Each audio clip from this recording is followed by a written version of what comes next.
Good morning, St. Francis. Good morning, people of God. It is Monday, the 18th day of November 2024, Monday of the 33rd week of the year, 33rd week in Ordinary Time. It is the second to last week of our church year. And as you can see, it's another early morning here at RDU. I'm going to DC just for the day today to be able to do the Advent workshop with the our postulants, our first year friars.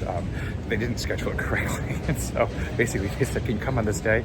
I said, "I can only come on one day," and so I said, "Okay, come." So just spending the whole day in DC with the postulants. They're coming back tonight. So again, always a busy morning here at RDU as the early morning flights begin to get ready to depart.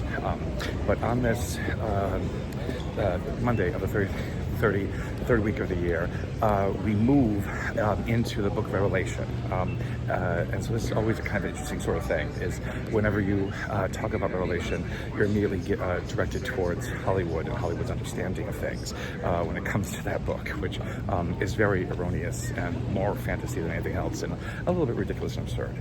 And so we want to get to what is truly the point of this book and kind of why it exists and things like that. And so for this week I think getting into next week, I didn't check. I'll check later on and see. But we may go into the book of Daniel on the final week of the year, but I think it's just going to be Revelation for both this week and next week. But the book opens basically by stating why it exists, and it's kind of a final word that God gives to the Apostle John, the beloved apostle, basically about what is in store for the church and how the church is going to continue to exist, how the church is going to continue to move forward, even in the midst of oppression and misrepresentation and all those other kinds of things that can stand in the way of the gospel becoming rooted in the lives of people. And so this book seems to have been written at a time of persecution. Now, some people might think it is the persecution of Nero in Rome, which, again, you always got to be careful to say what exactly was a persecution. Not really full-scale attacks upon the Christian community, but basically isolated incidents. And again, there is the whole thing, whether it is legend or whether there's roots in it, about, again, the burning of Rome being blamed on Christians, and again, Christians being martyred because of that incident and things like that.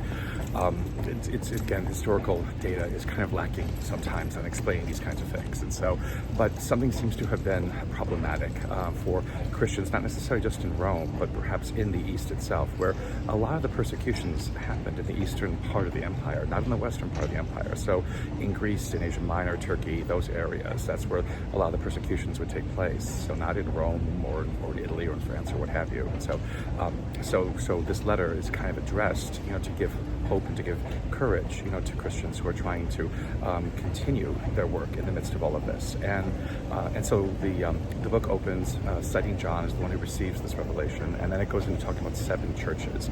I don't believe we'll get to all 7 in the time that we are in Revelation, but we begin first with the church in Ephesus, so the letter to the Ephesians, everything else like that. Remember, the Ephesians had a large problem sometimes because of that cult of Artemis, and trying to kind of combat, or provide a different way of understanding the world than the cult of the goddess Artemis.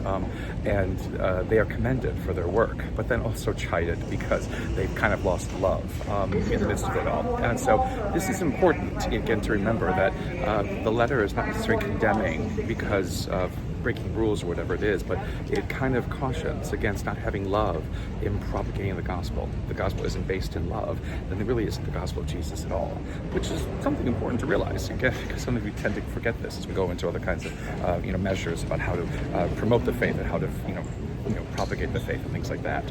So we'll see what happens with the other churches and what's said to them within this book. We don't really get into 666. We don't get into the beasts or things like that. So it's more this humble understanding of how does this Christian community continue to flourish, again, in the midst of its persecution, in the midst of its pain, in the midst of its suffering, that does not give up, and believing that God is still on this journey with them and that God's will succeed in the end. Luke's gospel is basically the gospel that we heard from Mark's view a couple of weeks ago about the blind man who cries out to be healed of his blindness, and again he is chided for calling out to Jesus, and it's considered disrespectful and whatever it is, but he can persist. For those customers traveling to LaGuardia today, you are traveling on a smaller side and so wait for the announcement. But he persists in asking Jesus for help. And basically Jesus again asks that question, what is it that you want me to do for you? And the man says, I want to sing, I want to sing. And that's basically what Jesus then allows to have happen. Again, the courage to ask God for what we need, and even to badger God, and to scream at God for what we need. Because again, that intensity with which God works to allow us to be able to get what it is that we need is based upon our desire to really want what it is that we need. God doesn't play games with us. We shouldn't play games with God. That's a good thing kind of to remember. So blessed day, St. Francis and people of God from RDU. May the Lord give you his peace.